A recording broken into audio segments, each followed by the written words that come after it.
So we're at the council ring at the Alfred Caldwell Lily Pool.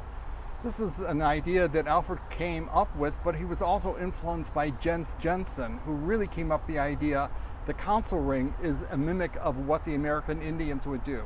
They would gather around in a circle or a powwow. Everybody would be of same equal value other than sitting at a long rectangular table. And everybody would have a seat and a say in what was going on.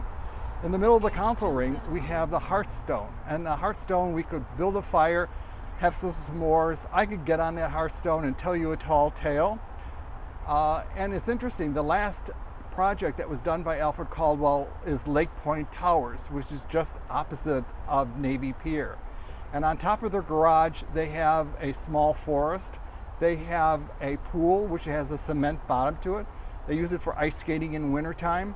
They have a cascade that you can walk under. And they also have a council ring where you can sit down and talk and converse. But instead of their hearthstone in the middle of their council ring, they have put all their Weber grills. So I don't know if Alfred would be very happy with that, but it certainly does everybody's barbecue needs.